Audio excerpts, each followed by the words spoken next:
how fast something is spinning. Let's find out what angular velocity really means and how it connects to circular motion.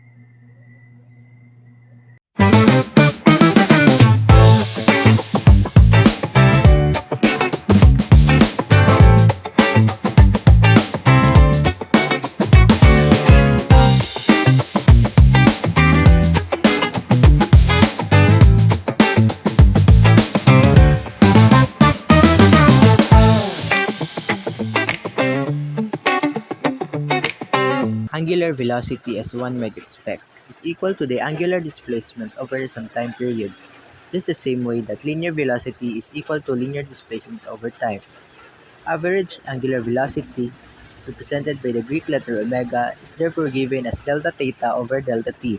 The SI unit for this value will be radians per second, although we will frequently encounter other units like revolutions per minute or RPM. Again, counterclockwise rotation involves positive angular velocity and clockwise will be negative. And here we have the problem number 1. A Ferris wheel makes one full revolution every 40 seconds. Find its angular velocity in radians per second and the linear velocity of a seat 8 meters from the center. The first step is to write the given 40 seconds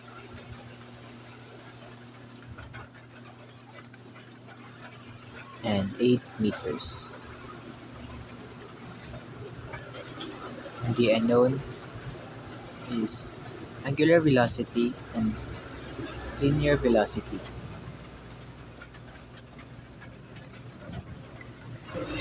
Now we will find the angular velocity. To find the angular velocity, the formula for that is omega equals to theta over t, where theta is equal to 1 revolution or 2 pi. Omega equals 2 pi over 40 or 2 pi divided by 40 and is equal to 0.157 rad per second.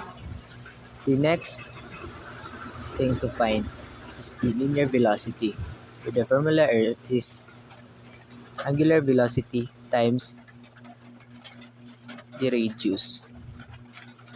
0.157 times 8 is equal to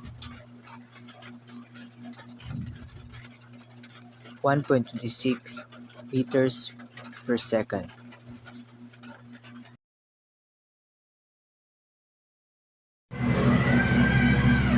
So here is the problem number 2. The ceiling fan makes 90 revolutions per minute.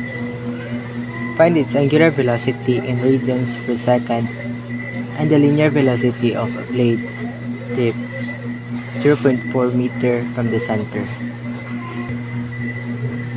So here,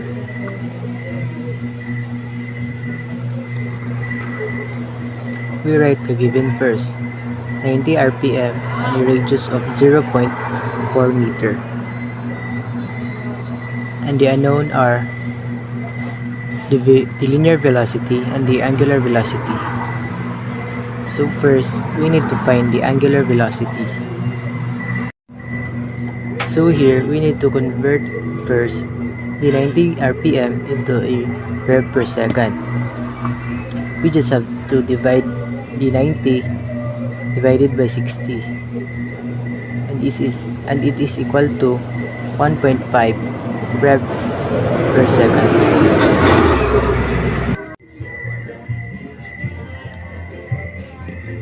The second step is to find the angular velocity. To find the angular velocity, we just have to multiply 2 pi times 1.5 rev per second and it is equal to 3 pi or 9.42 rad per second. And the third step is to find the linear velocity. To find the linear velocity, we just have to multiply the angular velocity, which is 9.42 rad per second, and the radius, which is the 0.4 meters. So 9.42 times 0.4 is equal to 3.77 meters per second. And that's the linear velocity. And here we have the example problem number 3. A car tire has a radius of 0.25 meters and makes 8 revolutions per second. Find its angular velocity and the linear speed of a point on the tire's edge. The first step is to find the given r is equal to 0.25 meters and 8 rpm, and the unknowns are angular velocity and linear velocity. The first is to find the angular velocity. And to find the angular velocity, we just have to multiply 2 pi times 8 is equal to 16 pi, or 50.27 rad per second. And to find the linear velocity, we just have to multiply the angular velocity and the radius. 50.27 times 0.25 is equal to 12.57 meters per second.